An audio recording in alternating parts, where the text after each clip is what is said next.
What's going on, Tamers? It's your boys, the host, the one and only podcast, the greatest podcast in the world. Don't let anyone tell you otherwise, including the people in Europe. Shout out to Misplay for Games. It's me, Dan. Is Gino to my right, I think, today. And how's it going, Gino? We got man. Go ahead. Yeah, I have a feeling you're about to mention the snow. Holy moly. I don't know if you looked at the map at all, but that affected like 35 states or something. Yeah, like this is like considered like the biggest storm in the sense of like the length and like width of how much it affected the US. Effing crazy. Yeah, it's crazy. I haven't really looked at the news or anything, so whenever we get like big snows like this, I always worry about the southern states because they just don't have the infrastructure to deal with snow. Like nobody's used to driving in it, and it's just it must be a nightmare. They're not used to driving, and they're not equipped with like plows and stuff. And usually what they do is, obviously they knew that storm was coming, so I'm sure they were able to get some in advance. But usually they will call like different states from like higher north to try to come down with plows and stuff. It's crazy. Yeah, and we got a ton. We got what, like a foot and a half, 2 feet? What did you get? Because I think mine was probably like 18 to 20 inches by me. That sounds about right, honestly. I made the clever call to go out and shovel twice the day it was all coming down, and then this morning I only had a little bit to shovel, but I underestimated how long it was going to take to clear my car, because the plow just pushed all the snow around my car, and so I had to dig myself out. I had to dig my wife's car out, and it was just it took forever. Like I was out there for at least an hour and a half, and like the shoveling of the sidewalk was like done in like 10-20 minutes, like if that. But then the rest of the time was just spent digging my car out. I was like trying to get myself, like my neighbor had cleared out a little bit behind me, so I was trying to just like clear out enough so I could pull my car back, and then my wife could pull her car back, and then we'd have like a little bit of breathing room and wouldn't have to clear so much snow. But it took so long. I hope everybody was safe. I hope you guys dealt with snow however you guys did. Dan, I saw you got a ton of snow, and you have all stairs. I used to have all stairs when I lived at home. Yeah. I do not envy you. Shoveling stairs sucks. It does. It has its upsides and downsides. Because I say it's upside when it's not like 20 feet of snow. It's not that bad, right? Because you just go zoom done, and then with that one thing, you're good to go. Issue is when normally I'll work upwards instead of downwards, but because there's so much goddamn snow, I have to like shovel myself out to get there, shovel downwards, so that killed my back. Like I think this is probably the longest I ever like. Usually for me to shovel my stairs, and I have you seen the driveway, you know, you never really parked in it, but I have two driveways. I have a bottom and a top, so like the wintertime we don't ever use it because one, it's huge to shovel. One, because I've done it a couple times because we didn't realize like snow was coming, and blam, we got snowed in or something like that. So I've had to go through it. Two, because of like the crazy incline, I have to go up quite a bit of times. My cars in the past have gotten stuck, and I've had issues where it just got stuck. Remember one time in one of my older cars, I was reversing out, but my car slid all the way into the grass, and I was stuck there. It was crazy. Oh, no. You seen like my property, how it is. So imagine like me going backwards the way you came in, and because I'm like sliding out, I ended up going straight down, and I couldn't control it, and I was stuck in like, because I was like all ice, something like that. I don't remember. It was crazy, and like the hassle I had to get through it. But yeah, it took me about 4 hours to shovel. Sheesh. For me to do like anywhere between less than like a foot. It takes me normally the stairs and then the bottom driveway, maybe an hour and a half tops, depending on how heavy the snow is. Good thing for us, at least, we didn't get ice. We got straight snow. So at least that wasn't too bad in the sense of the weight of it, because almost 2 feet of snow mixed with ice. Oh my God. Like, it's so much easier to shovel powder, yeah. It would have been 6 hours. I would have been still doing that just because it's so heavy. You have to like break it up. You have to do so much. Oh my God, it kills me. But yeah, I went out there like 8-ish. I was done by like 12-ish. I was like, I hate it here. And you know, so the worst part about it, at least I give my community flack about it. I don't know if other places do, but man, my community doesn't plow like all the way across in the sense of like the lane.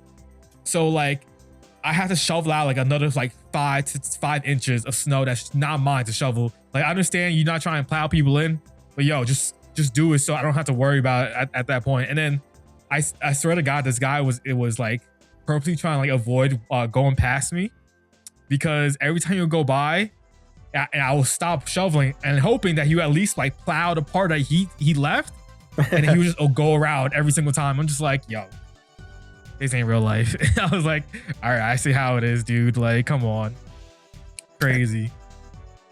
Yeah, you believe the snowstorm was no joke. Yeah, the conspiracies, the tinfoil hat believers in it. No, what's today's conspiracy theory? Over my feed. It was all over my feed that the snow was man-made and the storm was man-made, and I was like, they were like, it doesn't burn, it's dry. Like I've never seen dry snow. I was just like, do you know what science is? Like, do you know why the snow became the way it was? Like people were saying, I've never seen snow so dry. I've never seen it. I've only seen it where I'm like, have you ever been in 0-degree weather, getting snow? Like, do you know the science behind it? Here's my conspiracy theory. I think when COVID happened, it just like broke everyone's brain, because now everyone is just like full on conspiracy theory. Yep, every time. Yep. Like you guys had nothing to do over COVID while you were locked in, so you were on the internet and just found every conspiracy theory. Because I remember that one going. I remember a guy like taking like a lighter to the snow, and he's like, "Look, it's not melting." That's like, what I was watching yesterday. Not me this morning. Exactly. People do. I'm like, what are you? The funniest is when the dude who had he had like a flamethrower. He's like an older dude, and then he's like trying to burn the snow, or whatever, and it's like not burning. It was just like it was burning, not like melting.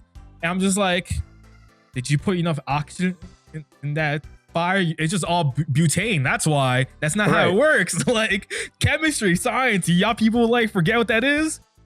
Mind you, never knew in the first place. Melting, but hey, that was pretty funny. Microplastics in our snow, guys, so don't eat it. But anyways, it's all styrofoam. Yeah, it's all fake. that storm was just not real, But anyways, y'all not here to hear about fake conspiracy theories and snow. You're here for Digimon.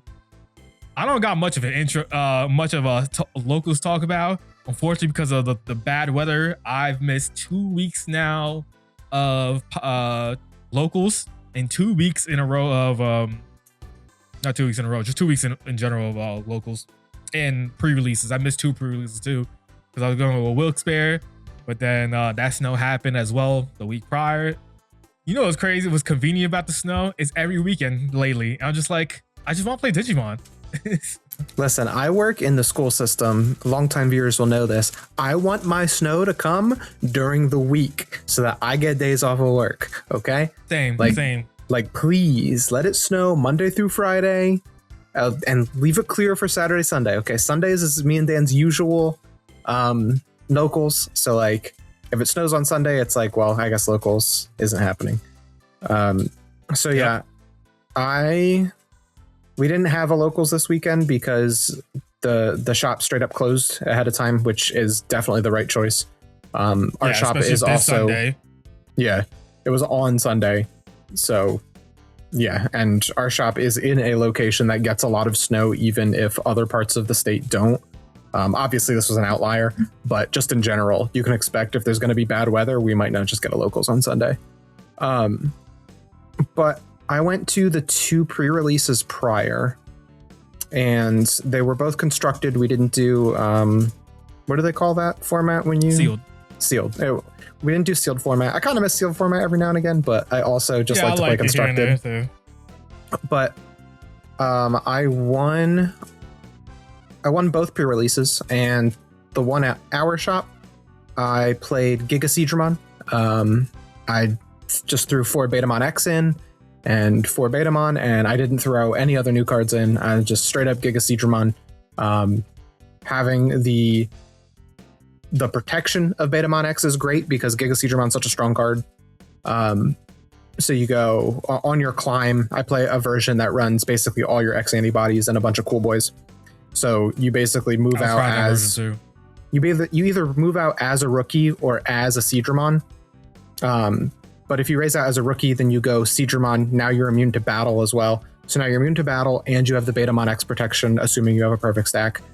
Sometimes multiple layers of protection because it works the way old Greymon X used to. Or I guess still does, just people aren't playing Greymon. But it has the added bonus of you can just slam that boy for 4 and remove anything, basically, if you have Giga Seedramon on the field, which is great. Or you can play him off of Giga Seedramon's effect and then tuck him back under to remove something. So Giga Seedramon, which already has pretty good removal power with like Mega CX, for example, because you Digivolve 2 and then bottom deck a 4, it's even stronger with Beta X. So really fun deck. Me and Dan are both fish enjoyers, so we were happy to get our hands on some Betamon X's and build that. I'll be honest with you, it's been like at least 2 weeks now since these events, so I don't really remember my matchups too well or anything specific. I will just say for the other pre-release, I took Titans. So we had pre-release on Sunday. I got all my not all my cards, but I got a bunch of my cards, made a bunch of trades with everybody. You know, pre-release is fun that way. And then on Tuesday, the other shop that we go to had a pre-release as well. And that's the one also Dan couldn't make. So I played Titans there. And Titans is really fun. I'm on the fence about how to build it. I think me and Dan have taken 2 separate directions for Titans. We're both playing the Titan engine, but I am off the Titan egg. I'd rather have the card draw for the consistency, and I'm not on Invasion of the Titans at all, where Dan is on like 3-4 copies of it in his build. Because I'm trying to give you max memory and tell you, can you deal with this board of like 5 bodies and like 2-3 ultimates with a Titanmon? Yes, all right, cool, I'll lose. If not, I'm winning next turn. For me, I'm like, nah, I'm still going to try to memory choke you. I don't want to give you 5 memory. I don't want to have to be in a position where I give you 5 memory, because 5 memory in this game is crazy these days. Well, there's a lot of TS decks, and, you know, Hiroko and Asuna matters. That is true. That is true. But I ended up winning with Titans. I think it was just a 2-round pre-release. But yeah, I bought all my cards on release day because now we're past release day now. So I'm just waiting for them to come in. I only needed to grab a couple of things actually because my pools are pretty goated. So yeah, been having fun with TS decks. Been building. What have I built? I built the Abyss Zone. I like a lot. That one's really cool with the Neptune and Venusmon. I'm looking forward to build Marukimon when those come in. But yeah, that's basically how my locals / pre-release went. Speaking of Titanmon, I don't know if I can convince you, but I'm building this, and I think there's some legs to it. Okay. Pokemon OTK. Okay. I talked about this a little, like, but I didn't like put the, you know, the fine tunings to it. 4-card OTK combo turn 2 if you have 3 memory, basically. All right, what's the play? Hear me out. You go raise EX1 Ogremon, right? You swing, or I think, yeah, it's one attacking effect. This man will try to make EX1 Ogremon work no matter what. The card is low-key nice, but now with actual Ogremon support, check this out, chat and listeners, Spotify, whoever. Anyways, all right, swing with that, right? Effect to gain second attack plus when you trash a card, you trash Hyogomon, right?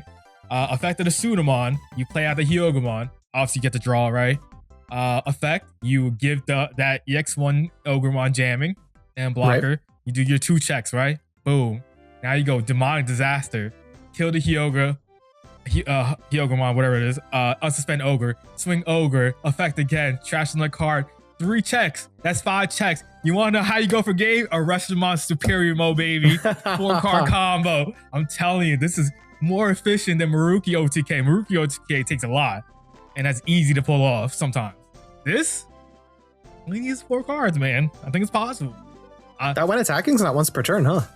It is not once per turn. Back in the day, we didn't believe in once per turn effects. True. Because like realistically, like Demonic Disaster was already out, but like the chances of like, you know, doing stupid shenanigans where you have a superior mode to go for game like that didn't exist. So like, no one cared about it. No one really thought about it. Right. Now, it might be, if you don't even have that combo, all you do is you could do like Ogremon raise, do your 2 checks. If it lives, great. Then you go superior mode for another 2 more checks, and you just go, all right, I did 4 damage, so you can't deal with this. And like, it's a superior mode, so you know it's not that hard to deal with. But like, you know, it's a 13k or 12k body by itself or whatever.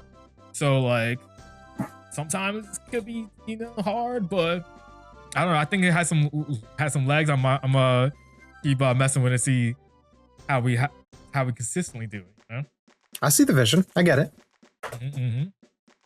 We're running 4 of EX1, 4 superior mode, 4 Hyuga, and probably a couple other cards like that. 4 demonic disasters because we got to see it as part of the combo piece. No. And then we just got to add a bunch of like searches to make sure we get there, right? Like, downside with that the super glass. You want to talk about glass cannon? Super glass cannon. You hit a sec bomb, GG. If they have a blocker, GG. If they have an ace, GG. But we ain't about the long term. We're about the, you know, fun times now, not the long time. Yep. If you okay, I see. It's hard to deal with that thing. Yeah. My fun TS shenanigans has been making the aquatic deck, and you just run Neptune as your top end. I think it's a fun deck. And EX3 Aegistramon as on top of Neptune. So you go Neptune, you bounce their lowest. Yep. You go into EX3 Aegis, you just play Neptune back out, bounce it again. Unfortunately, he doesn't protect Aegis, but that's why you run the Beta X package, because Beta X protects Aegis, because he's got Seedramon in his deck. So it's fun. It's funny. I think Fish plus Neptune has like some legs. Like, Neptune's such a good card. There's so much good generics Fish support. Not to mention like the Sharkmon Neptune and the Skull Seedramon, they're both really good cards. Like I could see fantastic cards. I could see some fish doing stuff with some of those cards. Maybe it'll be me. We'll yeah, one of us. Future, not probably, but like, you know, don't be surprised if you see one of us top with like a regional or some shit. Right. Just because like we think guys is legit. But yeah, crazy times. I think this has been super fun. I think there's a lot of exploring we could do in this set. A lot of generic good stuff, but like it's not like overly busted, but like, you could do some busted things, if that makes sense. Everything in the set doesn't feel like it's bad. Like there's nothing in the set that's like, I don't want to play this is trash. Like I played the Marukimon deck and I'm like, yo, this is cool, and like you can use Marukimon specific things and it's good. Oh, let's try Neptune style deck, right? A lot of it is good, right? Neptune plus Venus for like 4 memory, whatever it is you give them, 3 to 4, not bad, pretty good. There's a tough board to break too. Diaboromon really good. Creepmon X really good. Hadesmon, if you're into apps, sounds like it's good, but it's still an Appmon deck, so you still have those issues. But because it's purple, you can run purple good stuff like analog use and stuff like that. So I don't know. I wouldn't be surprised if you see it like do something. Jupitermon is a really good deck. The price spiking back up is showing, I guess.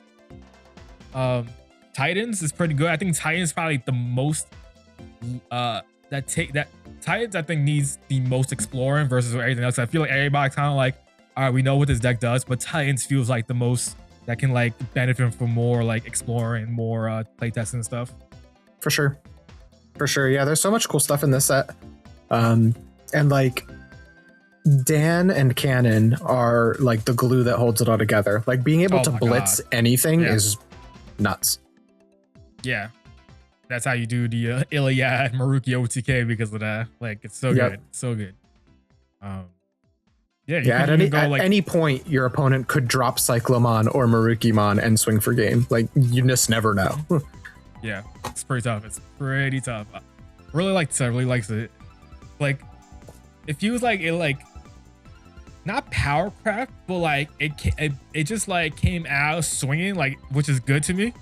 Like it doesn't feel like it power craft the old stuff, because older stuff that's good is still good, and you're just adding to the pile of goodness in the game when it comes to decks. It feels like I'm a little nervous for BT25 because all this stuff is like a very good base. All it needs is a couple of cracked cards, and Zombie Neptune about to be broken. Yo, Zombie Neptune. Zombie Zombie Pluto. Zombie Yeah. Pluto, yeah. Yo, Yeah. that'll be cool. Let me get Yeah, I Craniumon plus Enbarmon. Let me see what that deck gonna do. Bond gonna get a good cranium on one day, maybe. Doubt it. Oh my god. Yeah. I doubt Like how they had to print promo Titamon because they couldn't give us a new Titamon. it. Haters out here for no reason. Like who really thinks that old one's so good? Actually, no. I've seen people still putting good use in that old purple one. What's a 4-cost Evo all the time? So that's why I'm like not a big fan of it. But yeah. On to other stuff we want to talk about. I think we got a cool topic to talk about. Game mechanics in general. We're going to talk about the aces. We're going to talk about, the new one, dual cards, which I think is going to be exciting to talk about. Very interesting. First off, aces. When aces first came out, Gino was already playing the game when that happened. I thought it was a good idea. I still think it's a good idea. I think they need to tweak I think so it, too. but it's a I don't know how to put it like right now. Ace is in a weird spot, like because the game is so much faster, and the point of aces was like, all right, we kind of want to slow down the game where you can play on your opponent's turn or something like that, right? And you gain, on Evo effects to like deter your opponent or something. Man, why wait for the attack when I could just blow up that level 5 or 4? Level 5 aces are relevant in the game. Outside of Magna Angemon, Angewomon, and even like Zudomon occasionally. But level 6 aces, I feel like they're starting to like slow down on them. Like you saw like when they first was doing them, we got a whole bunch of them per sets. Like it was like multiple. And it kind of started dwindling down to like maybe like 2, and then like it feels like 1% now because the 24 has none. Time Stranger has no ace cards at all. Yeah, EX10 has Black Hole Greymon ace, and that's it. Right. BT23 has Tiger Vespa ace, and that's it. And prior to that is whatever, right? So it feels like the slowdown of aces.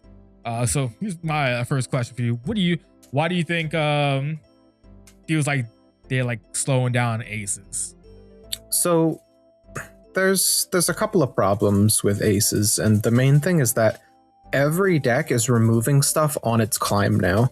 And so the big draw of aces, I'm gonna put my level 4 guy on the field, and then if you try to get a cheeky chip damage, or you're gonna have to try and deal with this before I ace you. But it's so easy to deal with level 4s and level 5s these days. Like every deck is doing it, usually on the climb. Like not even their boss monster is dealing with it. Like there's an increase in effects that say can't activate when digivolving effects, which just turns off ace cards straight up. And like the only decks that were playing it are decks that can like really benefit from very quickly getting into their 6 with no stack, like Angels, for example. You slam your level 5 for 4 and then go straight into Dominimon, and now you have a protected board. So like you can keep your ace on field. They didn't care about what the 5 was. It was just about getting to the 6. Sometimes, yeah. Yeah, back when I was heavy on Mirage, sometimes you win games off of Zudo into Mirage if you have the memory for it. But now it's just like everything's removing so fast. There's also not that many good level 5 aces. Like you really have the Angels, and then Zudo was there. The only other level 5 ace that you could say is kind of good was Regulusmon, but that's like for one specific deck he was good, and then he was, by the time the rest of the set he came out, it was good because it would catch people by surprise. Didn't know what was going on. You could get very quickly into a 6. But again, it's just Gamamon. Like, it's just Gamamon. Ain't nobody worried about Gamamon. Exactly. You're not doing much with Gamamon. And like, I'm just saying that's like the only, I'm not saying that's a good level 5 ace. I'm saying it's one of the only ones that saw a lot of play.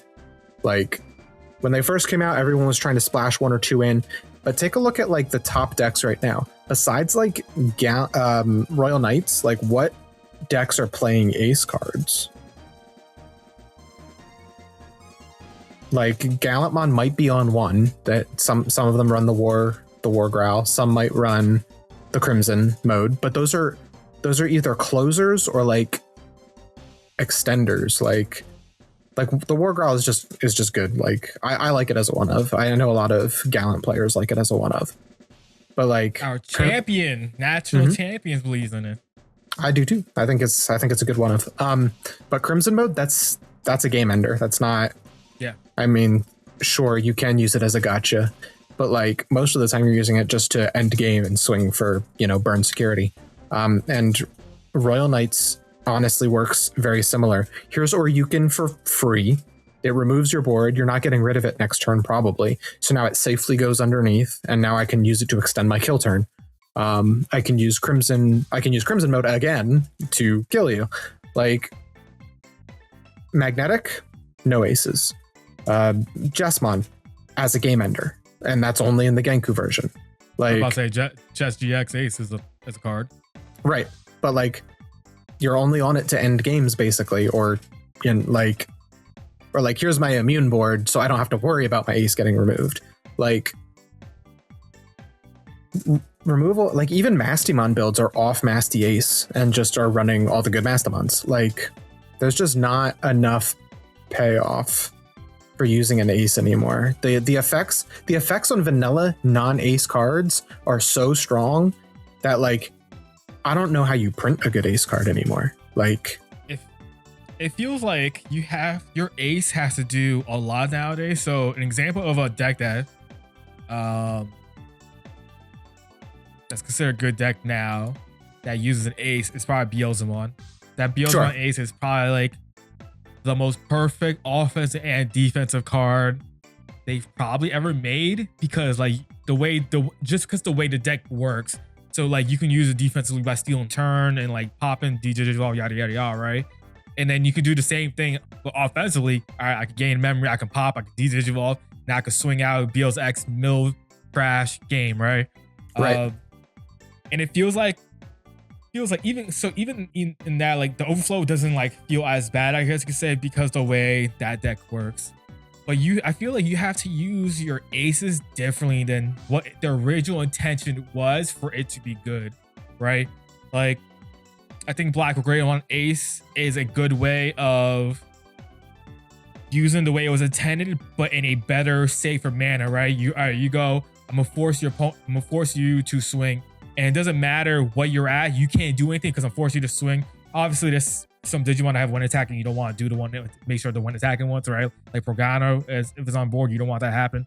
But a lot of times you could choose a Digimon that's on their board that doesn't have a one attacking that pops or anything like that. Now you can go to the ace, and then you can potentially have like the Yuko protection, and then that's how you kind of like you have to force them to force your ace, if that makes sense, right? Like you don't want your opponent to activate the ace when they want you to, if that makes sense, right?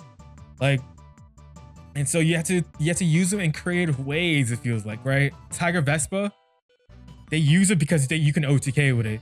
You don't have to use it as an actual ace to stop your opponent, because you just climb up pretty cheap and then you go Zubagon punch. I'm gonna swing 2 checks, unspend 2 checks, unspend 2 checks in game, right? A lot of fives, bats of your fives, are like so bad. Like they just became free memory for your opponent, basically. Like, all right, 3 memory. How do I get this? This is a 4 cost. I can pop it easy, no problem. So like that's why they died. And then like purple for some reason never got a good ace in my opinion until Darkdramon Ace. Darkdramon Ace is a great card. That barely gets played in a lot of decks. You get to play a niche style decks, it feels like.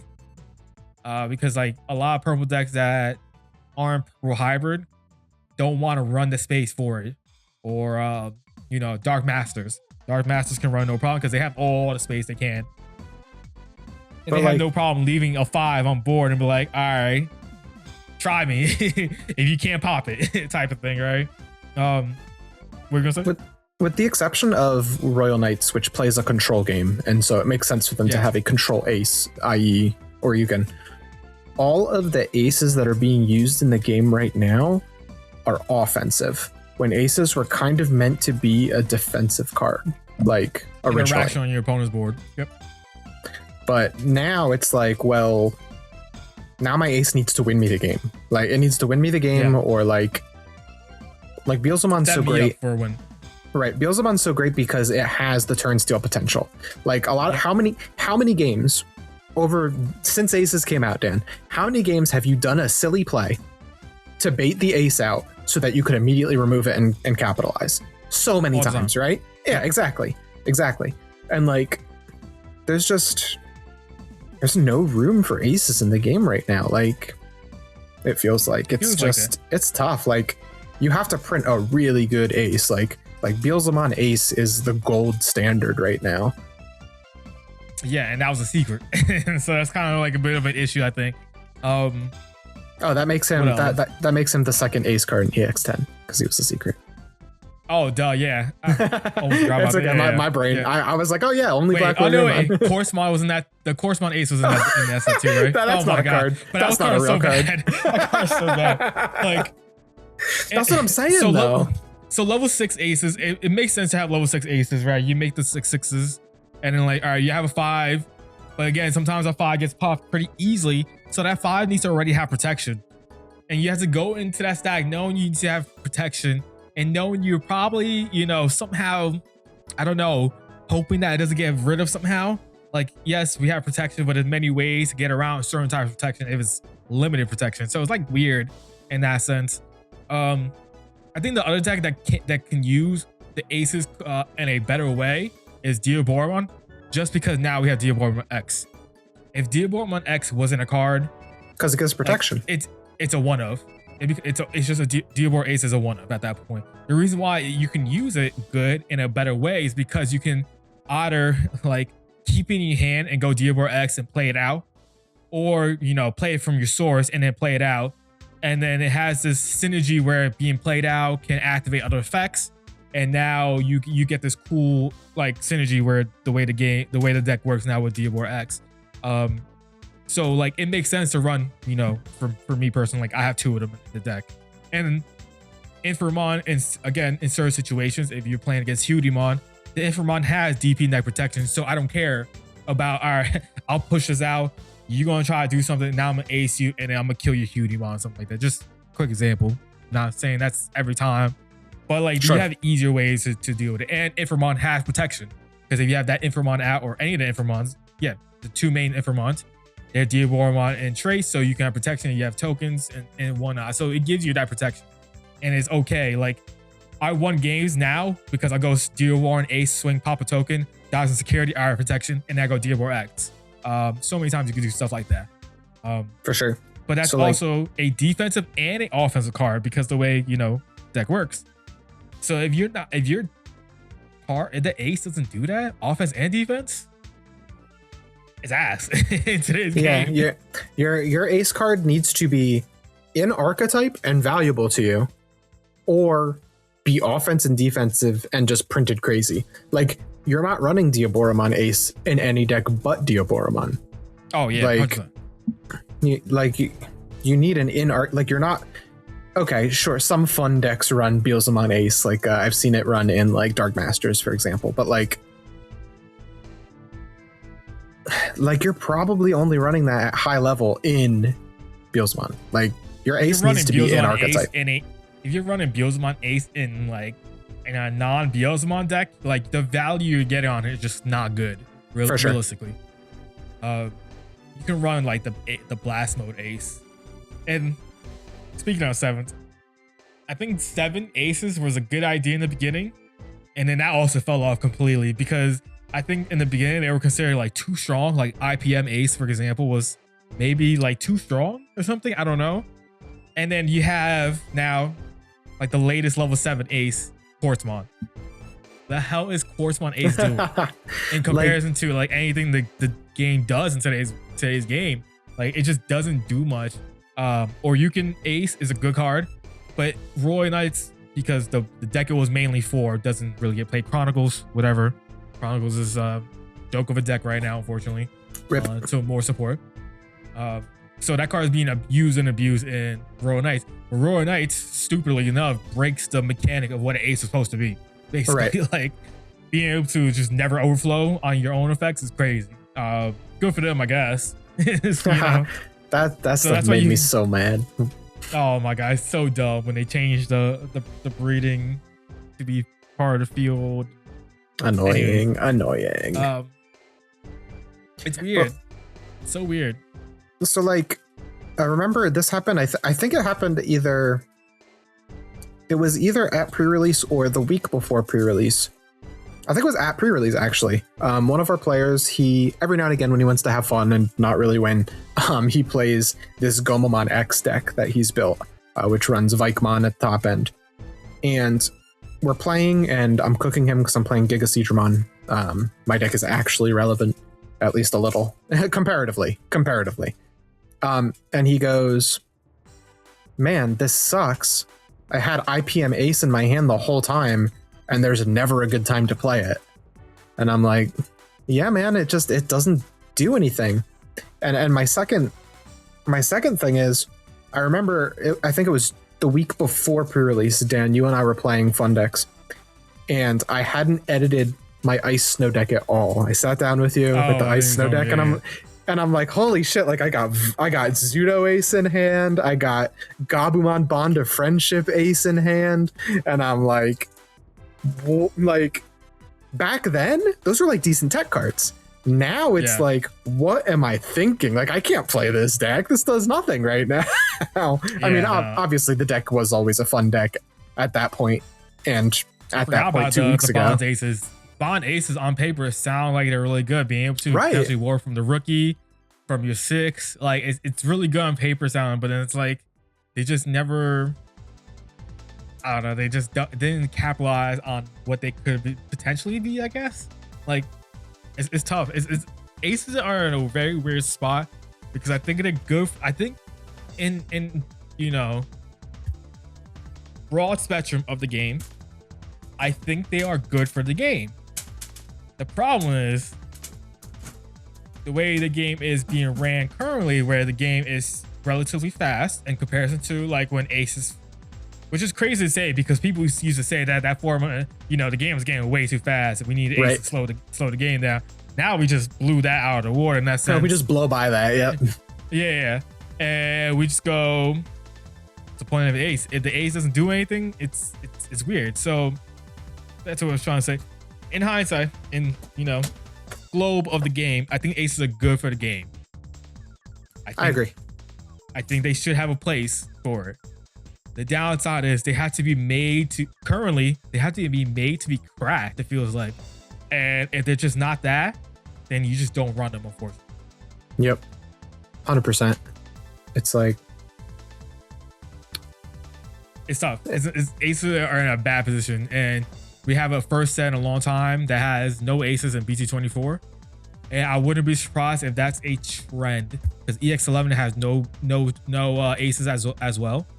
Oh yeah, you're right. So I didn't even think about that. That's 2 sets in a row. BT25 maybe, but we're starting a new era of mechanics and dual cards. Dual cards. I think on paper they sound amazing. Let me pull it up real quick. Dual cards are a very interesting concept for sure. The idea is that at least the one that we've seen, because we've only seen the one, right? Just the Shine Gray Geo Gray. We haven't seen, because there's presumably one in the Beat Break deck, but they haven't showed it to us yet, probably because it's a Beat Break spoiler. But so it is a Digimon / option card. So basically you use the option for 5, and then its effect lets you Digivolve either in the battle area or in the breeding area, which can be huge. My question is, do we need more removal? Did we just spent the last 10-15 minutes talking about how ace cards are removed so quick? Did you really need a Shine Greymon that does neg 6, pop a 7, evos again, negs some more, pop something else, plays a Marcus suspends on play, pops some more stuff? Like, it's a good card. Don't get me wrong. Dual cards are good. But do we need more removal? Do we need Digimon / option cards? Oh, and real quick, before I pass it to you, my tiny caveat. The thing I do not like about this card, the Geo Greysword is like this big. All right, that card is called Shine Greymon and Geo Greysword. And you can't even see the Geo Greysword in the picture. Come on. I'm looking it up again. And there is no Geo Greysword. I guess it's in the very back. It's in his hand. Like he's like doing like the back thing. But that's like so funny. It's Geo Greysword and Shine Greymon. That's so funny. So I'm gonna break down the cool little slideshow they gave us first. Yeah, and let's talk about it. We can give more points to it. So point number one on what a dual card is, right? Has two card types. It can be treated as both a Digimon card and an option card. So what that means is, let's say if you do a training and you search this, you can grab this as either a Digimon or as an option. If the card is traded, which this is traded as Data Squad and not, I thought it was gonna be something else. I forgot. Back BT13 didn't have data traded that well in that sense. So if you have a searcher let's say we're probably gonna get an Agumon searcher that's gonna be like, grab a Greymon or a Data Squad, right? This can be used as, a Greymon, or as the option for, Geo Greysword, which is pretty cool in that aspect, right? For sure. In the top part of the card, I'm sure Varney will probably show this eventually, pop up eventually on it. When used as a Digimon card, you refer to the text from the upper section. When used as an option card, you can refer to the text and traits from the lower section, which is pretty cool. So imagine like, you don't know this, Gino, but imagine like a pendulum card for Yu-Gi-Oh! Yu-Gi-Oh! Has a pendulum, what's called a pendulum card, basically the same concept as this, where you can use it as a spell card or a monster. Okay. And they have the same concept where legit the top part is what the spell effect is, and then the bottom is the monster effect. Yu-Gi-Oh! It's a lot more. I think Magic does this too. Yeah, supposedly I think Mike had mentioned this is more similar to some type of Magic card. I don't know Magic like that, so me neither. That's beyond man. Which is pretty cool. So they show like the card where it's like the top part of it is, your level 6 Shine Greymon, cool art with the Digimon effect and a black box. And then I don't know the points. No. And then they mentioned, you got your 12k DP in the top right. You have your Evo cost, which is 4 normally. And then we have, instead of play cost, we have AD, Dan for dual cards. Or Dan, Oh my God, this guy. This guy, right? All jokes aside. So basically what that means is, it even says in the top left corner above the D, can't play this card. So basically you cannot play it. The only way you can play this card is if you use it as an option for the Geo Greysword effect, and then you gain that effect. And then I think it says in the next points that it has what's called Art Digivolve. What Art Digivolve means that if you use it as an option, and if you have let's say example, a Rise Greymon in breeding or even on the field, you can use it as the option first, do the effect, and then you can Evo on top of it, and then either, way in the back or, even in the front, then you do the on Evo effects or whatever, right? Which I think is pretty cool to be able to do that. Point number 2. The option card portion is the option effect. Oh, that's all you said? Jesus Christ. Thanks for telling me. Effects here are Digimon effects, does not activate. Effects here are option effects, activate. So basically what that means is if you use an option, you only can use it as an option. You don't use the Digimon effect, and vice versa. Point number 3 is what I mentioned before. These cards have Arts Digivolve. After using Geo Grey, Digivolve your Digimon. A Digimon in the battle area, or why does this read like this? All right. It should just say on the field. Area can Digivolve instead of 1. Yeah, it's just weird the way it's just worded. Yeah. So, which is pretty cool. I think all that is really cool.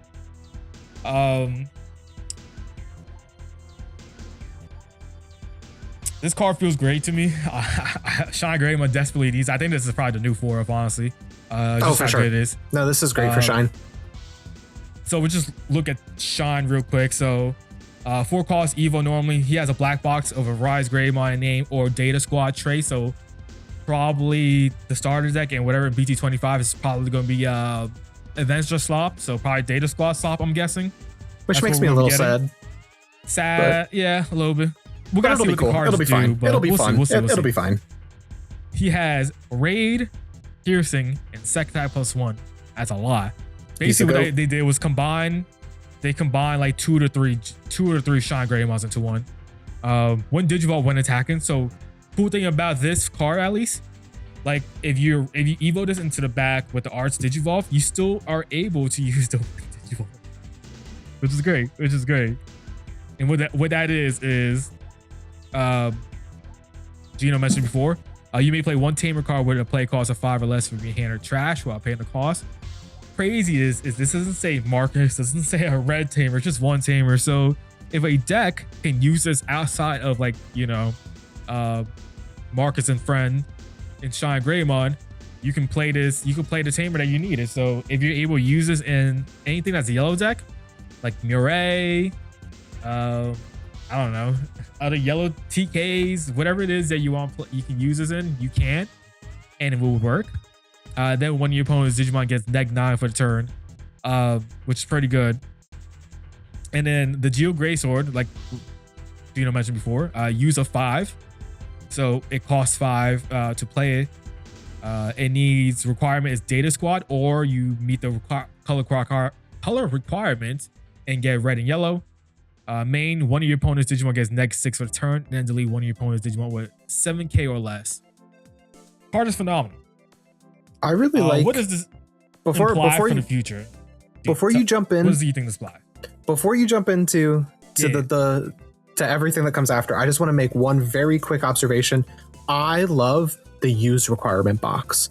That makes things so much cleaner. Like there are so many cards that say, while you have a Digimon with the DM trait, you can ignore this card's color requirements. Just putting that in a box, I love it. Yeah, that's all I wanted to say. Go ahead, tell me what you think about dual cards. I think this is great. This is a new way for us to use options in the game. I know you're like not a fan of the idea of like more removal. Like these cards already does a lot. So I agree. Here's I guess the other side of it. We have so many cards in today's game that says this Digimon is unaffected by Digimon effects, period. Which cancels out a lot of today's game, right?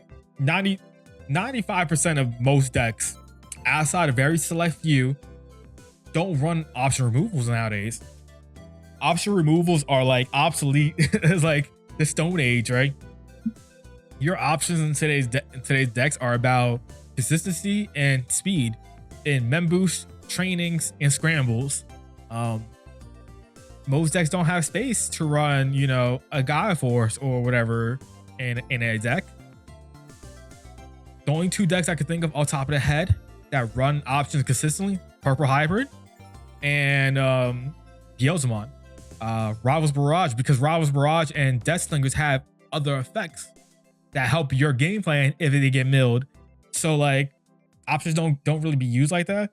And I feel like they try to make them more efficient in BT22 into 23 into 24 with the you know, with like the Ryuji stuff options, or like the tamer.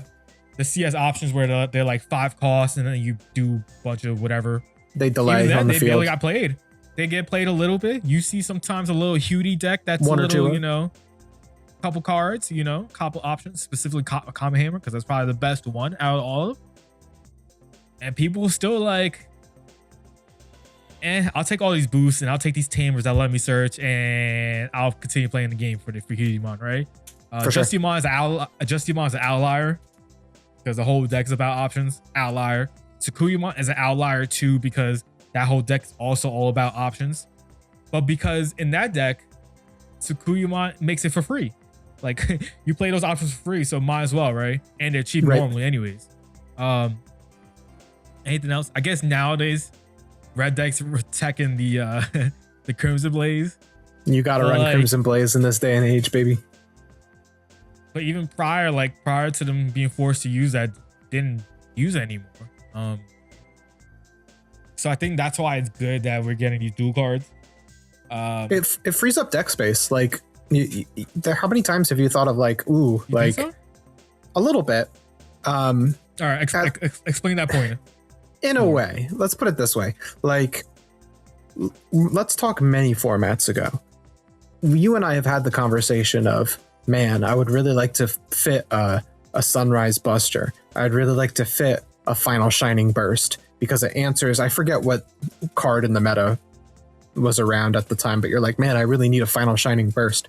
Now you don't need a Final Shining Burst because you got dual Shine Greymon Geogray Sword. So like, even though yes, what Dan said is completely true, like people are not running removal options unless they're baked into the deck in some way. Now you don't have to choose. Now you get both. For 5 cost, you get to do your option and Evo. And like, that's cool. It is a big power creep, but it also, think about it this way too, it adds some very interesting choices for you as a player. What I mean is this: you're bricked, you have a rookie in the back, but you never found a 4. Your opponent has something that you would really like to remove, but damn, this is the only Shine Greymon you have in your hand. Crap, I'm gonna have to use Geogray Sword to remove this, and now hope I dig out another Shine Greymon. Like, that might be a play that you have to think about, and that's cool to me. I like when like there are more micro like choices to make as you're playing the game. Like, I think that's neat. I think that's a really cool trade-off for like having such a strong removal effect. And who knows what these options are going to end up doing in the future? Like, what kind of crazy shenanigans are going to come up with? Like, right now, this reads as a pretty basic like kill a thing, right? But or 2 things depending on. But yeah, it'll be interesting when it's, well, yeah, if you get the Evo and everything. But yeah, it's neat. We can talk about the elephant in the room, the fact that it doesn't have a play cost. Yeah. Black players are molding. Before. So that one was a funny one to me.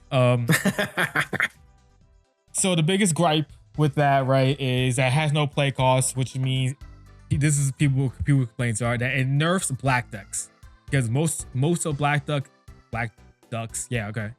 Black decks removal when it comes to deletion is by the play cost, right? Which very true, it is. But you have what's called Digivolve in 90% of black decks anyway, so like Digivolve and then you can pop or something like that. So I don't think it's that bad of an issue for black Digimon anyways, for black decks. And think about it this way too. Even this, right? God. I was gonna say, like, today's game, most Digimon have like immune to Digimon effects anyways. So you weren't popping it anyways. So like, now we have something that you can deal with it because it doesn't have that type of protection. It has just, unless it has protection prior to it happening. But like, I don't think it's that big of a deal. You can Digivolve it. There's so many decks in, so many black cards, so many black decks that can Digivolve. Like Diaboromon, I look at it like, cool. Inframon, Digivolve, pop, call it a day, and move on with my life. It doesn't matter. And mentioned before, like, you can't play, so you can't just hard play this either. So that's also really, I think that makes it kind of fair in a sense. That was a big complaint for aces, right? Their ace costs were so much cheaper, so people can use and abuse aces in that sense. You can't use and abuse this way. You can't just hard drop and call it a day. You have to use it as an option first before you even consider it. I know, back to what you were mentioning before with the microtransaction, to me it's like a chess board in a sense, right? Do you go for the 5, blow something up, Evo? Do you go for a 4 cost Evo? Do you go for a 3 cost Evo? That is true. Yep. And so like, the more memory you spend, the more payoff you get out of it, versus if you want to just go for a 3, then you're probably not dealing with the board. But if you use the 5 for a Geogray Sword and you give them 5, but you could potentially deal with their board, now you're playing like this game where people complain about the memory system don't matter. Memory system matters now a lot when it comes to these cards, because you have a choice of 3, 4, 5 when it comes to at least the Shine Greymon. We don't know what future looks like, but the Shine Greymon card, you have options. which I think is pretty cool on what you want to do. And it gives a lot more thought to it too. It's not cookie cutter like, you know, most cards right now, you're gonna go black box Evo. Don't even think about it. Now you're gonna think a little twice before you actually do a black box Evo, because you have the option now. It's really interesting. It opens up a lot of. I'm really interested to see where they take the design of these cards. I can see a world where there's a Digimon / Tamer, where by suspending this Tamer, you art Digivolve. Like, I could see something like that happening. It's going to be really cool to see. Like, I don't think this is going to just stick to here's an option card effect and now I art Digivolve. Ooh, I don't know about that. You don't think so? You don't think that? I mean, couldn't you see, when it like, comes to the mechanics, like mechanics like that, they don't change what they do normally. I could see it. We'll see. It's interesting. I mean, originally I thought it was going to be a Digimon / Tamer. I thought so too. For a hot minute, until obviously we got the reveal. So like, I thought that was going to happen, but since we didn't get that, they just don't normally like change the mechanic in that type of sense, really. Like, from, I guess we don't have much to go off of, right? We have aces, that's about it. Because we have like mechanics in the game, but like they're not like ace or dual card mechanic type way. Yeah, like, they specified specifically. Yeah, they specified specifically that these are Digimon and options. So like, will it happen? Yes. Probably not. But I could see a world where it is. Like, I see that. But I could see that, but not be called a dual card. 100%. Sure. Like, I don't know what if they would call it, but I 100% could see them do a Digimon / Tamer. And you're right, 100% on that part.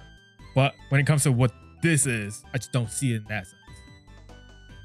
Hey, this doesn't do anything out of security, does it? It's just a Digimon. Nope, it doesn't. It is, yeah. So you are a 12k DP, you hit out of security. There's no security effect, which is interesting, I guess. Yeah, I just thought about that. I'm like, wait a second, there's no security effect, even though this is technically half option card. Yeah, there's no security in the option side too, so that could be a thing in the future. I think here is what I think is really cool. I think what the future implications, like you mentioned, would be really cool, right? You just never know. We have, you know, decks that put their cards face up in security. So like, just because of that, like, you just never know what could happen in the future. I think I won't be surprised if we see level 4 and 5 dual cards. I would not be surprised, because it makes sense. Like, it doesn't make sense for aces to be level 4s. That's obvious, I thought. That's gonna happen. But I could see dual cards as level 4s. So, you know, you get either your 2 or 3 cost Evo, and then you can go 4 costs for the option effect. And it'll probably be something that's more tamer. Maybe like, you know, if we're gonna go off the Sean Gray, like maybe it'll be like a -3 or something, or -4, whatever it is, say that kills a rookie. And then you go option, boom, go into your 4 that plays a team or something, right? I could definitely see that. I feel like they low-key spoiled it with Magnamon. Ain't no reason why. Did you watch the video when they did it? I did not watch the thing. I did not. So they were hyped about talking about it. They were like Plasma Shot, Magnamon, and I'm just like, ain't no way you just randomly say that. And Magnamon is not a dual card. You know what I'm saying? Sure. So that's why. That's the moment that happened. I was like, yo, we're gonna get low 4. I think we're gonna get low 4 dual cards. What I can't wait for me personally is to see a War Greymon option for me personally. Like, if we're gonna go by weapons, then like we get like the Draymond killer, the Draymond killers. That'd be pretty cool, because we don't have Draymond killers in the game. We have a card with him, but they weren't called Draymond killers. The card, I don't remember what it is right now. But what do you think our future implications are? Man, I don't know. Like, it's interesting. It's a new mechanic is always fun. Like, we're gonna have fun playing around with these, and it'll be really cool to see what Bandai cooks up. This is very vanilla. Like this is a good card, but like all of the effects are very vanilla. Like, you know what I mean? Like, it does exactly what it does. It'll be interesting to see what Bandai decides to do with some of these effects. Here's a thought. That's just Wait, randomly what you popped got? up. What you got? What if we get dual cards that also have delay effects? Definitely interesting. Delay art Digivolve. Yo, that'd be wild. That is crazy to think about like that. Yeah, well, welcome to. Ready? I can see it now. Mirage Galgamon on the top, mental training on the bottom. Use for 2, and then delay art Digivolve. That same card, that would be the most dumbest thing ever. That would be interesting. No, even though you mentioned that, like that would be dumb as all hell if that happens. You just never because know. the Mirage. But like, what if we do get like a searching dual card where like that would be kind of crazy. Yeah, search and then delay art Digivolve. Art Digivolve like, adds. I could see this keyword finding its way to tamer cards. I could see it like, I don't know. We'll see. I think it will be just like dual card only, but you just never know type of thing, right? Yeah. Very interesting. What else? I think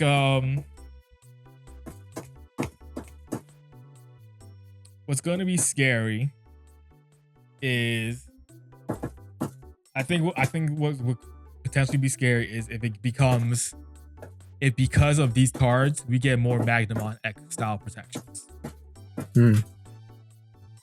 Because like it's one of those things where it's like all right, the way card games are, right? You go, all right, we have the killer, we have an option that kills anything. How do we stop that from happening? We give it protection, deletion protection. Right. All right, cool. Right. What's the next step? Then we got battle protection, right? When it comes to like Greymon, Garurumon. What's the next step after that? Because options still kill things. All right, we'll get, Digimon is immune to Digimon effects. Effects, period. All right, cool. How we deal with that? Options, cool. How do we deal with still that? We get a Magnamon that says, I can't be touched by opponent's anything. effects. And we have opponent's effects, period, right? And we have a couple of those cards now. Did not as, I think it's like maybe like 2 or 3. I think there's another card that says opponent's effects. Chaosmon. I know the Chaosmon just recently got that effect. Unaffected by your opponent's effects. I think something else too. How do you stop now dual cards where majority of the decks, majority of Digimon's protection can't be killed by Digimon effects? And now you have these dual cards. How do you stop that from happening? Now you just go, all right, consistently, not just 1 or 2 cards, consistently go Digimon's immune to your opponent's effects. Now, how do you power creep that out of it? Like, and you just keep going that way. And that I could see potentially being a problem if that's the route we're going. Yeah, I could see that being a slippery slope for sure. Because like you need something that that deals with these cards, and so if you get more protections, it's like, because there's really not that many cards in the game that have full opponent effect protection. Like, correct. All I can think of is like Magna X and like Ragnalord with Bryway under it. Yeah, that's basically, yeah. Like I said, there's a couple cards that, like I mentioned, the new promo Chaosmon has that effect now. Or Ragnalord Ace, I was thinking. I'm missing. I feel like there's something else I'm missing. But anyways, yeah. So they're far in between, and it makes sense for those cards to be, because it's like, Chaosmon, the thing, right? Like, oh, Ultra S. That's what I was trying to think of. I couldn't think of Ultra S. Those cards make sense for it to have those immunities. But if you do it on a consistent basis on everything, that's gotta be crazy, right? Slippery slope for sure. I hope not. Me too. I don't want to see more protections. Not in that aspect, at least. Hopefully. Yeah. Then it becomes to the point of like, how do we get rid of that? All right, banishment. If we gotta add that Here to it, go. it's like, that's where we get crazy. Like, we don't need to get to that level for sure. Yeah, I agree. Oh man, dual cards, exciting. Dual cards. Let us know in the comment what you guys think about dual cards. What you think is going to come up. How you feel about dual cards. I'm interested to see what the community thinks. And me and Dan, we always read all the comments. So even if we don't respond to you, we definitely read them. So yeah, for sure, we definitely do. I think that's it for pod today. I think we're going to cut a short pod today. A short pod? An hour pod? I think that's everything. I think that's everything for when it comes to dual cards that we talked about, right? Yeah. Normally we get like an hour and a half to 2 hours, but that's what happens when we don't have much locals to talk about. Yeah, because locals is a good chunk of our time of it's a good 20 minutes or 30 minutes ish. 20-30 minutes, yeah. Yeah. Yeah, I don't know. Any of those maybe you want to add so we can get some ad revenue? No, stop. No. None of that. I'm joking. No, man. Yeah. I mean, it's cool. It's cool to see the direction it goes. The only thing I could add is like, hey, you watched that newest episode of Beat Break? That was pretty good. Oh yeah, we did. We're supposed to talk about Beat Break every week, but like, because the way things have happened recently, that has not happened. We'll do maybe next pod or the pod after, depending. Maybe we should just review Beat Break every arc, because by the time Varney gets them out, like there's probably been 3-4 episodes by the time. Yeah, exactly. I was gonna say maybe next episode we'll talk more about Beat Break or the following, depending. But then that might be close to that, so I don't know. We'll see when it comes to that. Yeah, I think that's all we got today. So with that being said, please hit the like button. Subscribe. You want to see more podcasts from us? Right now we're just podcasts right now, but future us, hopefully we get more stuff for y'all. And again, comment below what do you think about dual cards. What do you think about the kind of the rise and fall of aces? If y'all love aces or not, do you think they were going to need more? Or what we think when it comes to aces as well, and dual cards like Gino mentioned before. Any parting words, Gino? Nope, that's what I was gonna say. Tell me what your favorite ace card is in the comment. Boom, go. Black Ornament Ace is my favorite art of aces. There's some good, dude. I think my favorite ace card art is probably Heavy Metal AA Ace. That card is. That was pretty sick. good. That was pretty good. Is a good one. That being said, we'll catch you on the next one. Peace out. Momentai, everybody.